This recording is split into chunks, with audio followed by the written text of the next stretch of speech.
ही कुठलीही नदी नाही, हा नाला आहे। हा नाला हरिविठ्ठल नगर, खंडेराव नगर होत बिबा नगरकडून गिरणा नदीला जातो। जळगाव शहरालगत असणारे बिबा नगर वासियांचे हाल या नाल्यामुळे होत आहे।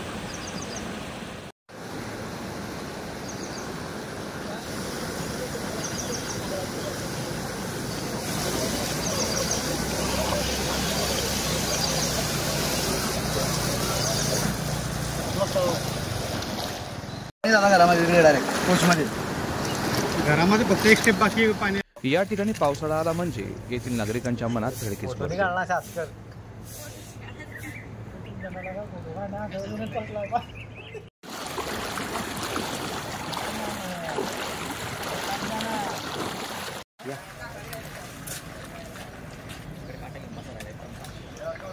कारण जोरदार पाऊस पडला की नागरिकांचा शहराशी संपर्क तुटतो।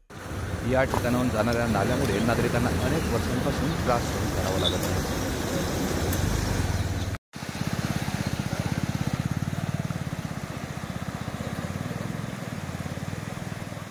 या बिबा नगर वासियांनी अनेकदा महानगरपालिका, नगरसेवक, आमदार यांना याबाबत सांगितले, परंतु नेहमीप्रमाणे करतो बघतो असेच सांगण्यात येते आणि पावसाळा निघून जातो।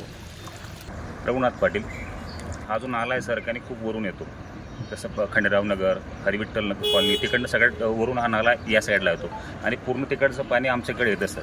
त्या कारणाने कुठं या पुलाला सर कुठं बांधकाम सुद्धा केलेलं नाही, पूर्ण ओपन आहे। तुम्ही जर पाहिलं सर इथं मागं त्या ठिकाणी ते ठिकाणी फक्त 2 पाईप टाकलेले आहेत। पाईप टाकला असल्या कारणाने ठिकाणी पाण्याचा पूर्ण प्रवाह होत नाही, पाणी तिथं अडतं आणि अडल्यामुळे पुरं पाणी साईडला येऊन आमच्या कॉलनीमध्ये सर तुम्ही पाहू शकता पूर्ण घुसतंय, घरांमध्ये घुसतंय आणि जीवजंतू तुम्ही पाहू शकता, जनावरं, साप वगैरे काही त्याचा खूप त्रास आम्हाला होतोय। मुलांना सर काही शाळेत जायला प्रॉब्लेम आहे की जाता येत नाही आता, हे का नाही। तुम्ही जर पाहिला पूर्ण रस्ता अडकलेला आहे आमचावाला, संपर्क तुटला समजा आमचा पूर्ण जळगावशी, हे का नाही। त्या कारणाने खूप त्रास आम्हाला सहन करावा लागतो या इकडं घरं घेऊन। आणि आम्ही नगरपालिकेला याचा काय सर हे दिलंय मागच्या वर्षी अर्ज दिला, नंतर MLA साहेब त्यांना बी आम्ही अर्ज केला होता, तरी काही याची कोणी काही परवा करत नाही आमच्यावाले की याचा काही पुढे काय दखल घेतल्या नाही आमच्यावाले सर। कोणी पाहायला तयार नाही, इथं आम्हाला पाण्यात राहावं लागतंय।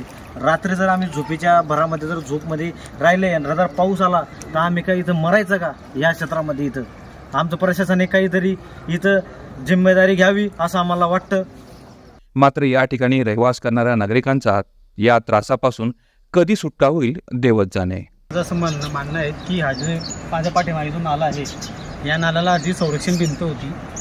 ज्यावेळेस नगरपालिकेचे जे पोखरण आलं होतं त्यांनी या नाल्या साफसफाई करताना याची संरक्षण भिंत होती, ही तुटलेली आहे, ती आम्हाला बांधून मिळावी।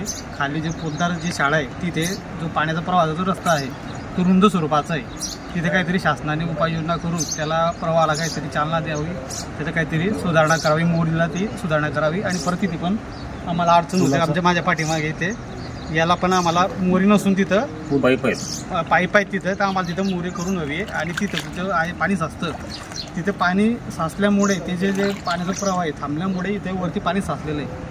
जर थोड्या वेळ जर पाणी राहिलं असतं तर आज आमच्या घरामध्ये पाणी 100% राहिलं असतं। आणि अजून पण पाणी घरामध्ये शिरण्याचे चान्सेस आहे जर पावसाचे दिवस आहे, पाऊस हा कधी न सांगता येणारी आहे असं आहे। तर माझं शासनाला विनंती आहे की बा त्यांनी यावर काहीतरी पर्याय काढावा। मागच्या आठवड्यात सरकारने आमच्या ठिकाणी 2 दिवसापूर्वी डायरेक्ट खंडेराव नगरहून डायरेक्ट मुलगा भाऊन आला सर। एवढा नाल्याची काही बिकट अवस्था आहे, नागरिकांना इतका त्रास आहे तिथून ते इथपर्यंत, तर काही दखल घ्यावी की नागरिकांचा जीव पूर्ण धोक्यात असेल याच्यामध्ये, काही त्यांचा असो का आमचा असो। शासनाने पूर्ण याकडे पूर्ण लक्ष द्यावे आणि काहीतरी नियोजन। या ठिकाणी पावसात पूर आल्यासारखी परिस्थिती होत असते।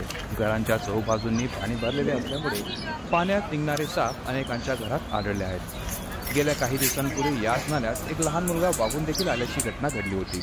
महानगरपालिकेकडून या नाल्याचे व्यवस्थित नियोजन करून या ठिकाणच्या नागरिकांना होणाऱ्या त्रासापासून सुटका करावी अशी नागरिकांनी हात केली आहे।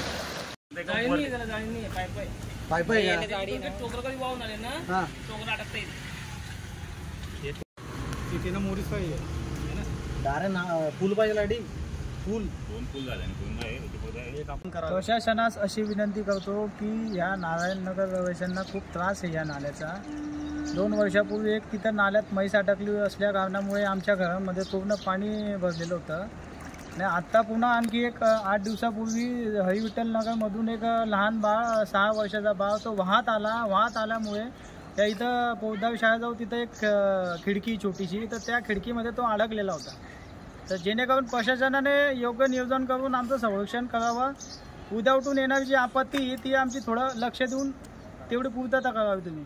तुम्हाला हा व्हिडिओ कसा वाटला कमेंटमध्ये जरूर कळवा आणि आपल्या चॅनलला सबस्क्राईब करायला विसरू नका.